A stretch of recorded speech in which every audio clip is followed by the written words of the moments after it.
la reine Elisabeth II a une façon spéciale de faire savoir à son personnel qu'elle a fini de parler aux gens.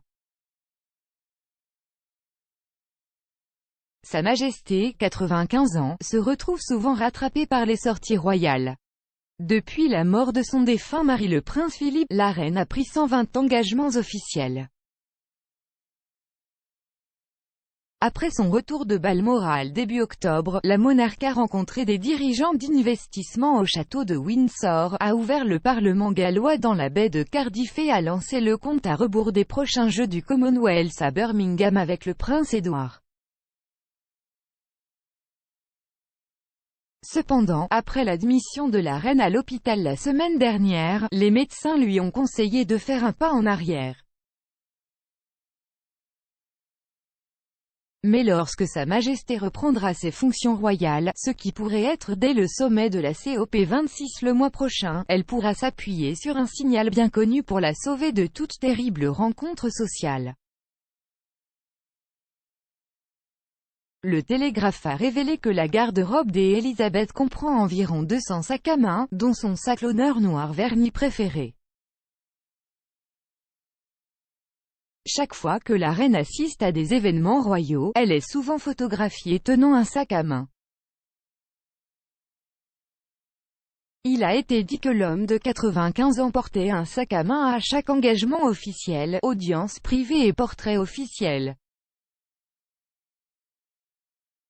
Mais si la reine pose son sac à main sur la table au dîner, elle signale qu'elle souhaite que l'événement se termine dans les 5 prochaines minutes.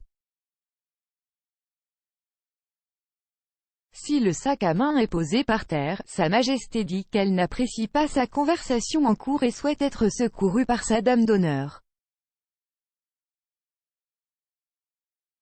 Lorsqu'elle fait basculer son sac d'un côté à l'autre, elle suggère que la reine est prête pour la fin de la conversation dans laquelle elle est impliquée. L'historien royal Hugo Vickers a déclaré à People: « Ce serait très inquiétant si vous parliez à la reine et que vous voyiez le sac à main passer d'une main à l'autre. La reine devrait reprendre ses fonctions royales lors de la COP26 à Glasgow, puis assister à l'événement du dimanche du souvenir du cénotaphe le 14 novembre. Au cours du Nouvel An, lorsque la reine célébrera ses 70 ans sur le trône, la femme de 95 ans entreprendra une tournée au Royaume-Uni pour son jubilé de platine. Elle devrait également organiser des garden parties au palais de Buckingham et à Holyrood House en août avant de prendre une pause estivale à Balmoral. Lors de son séjour en Écosse, Sa Majesté assistera également aux Jeux Braemar Highland.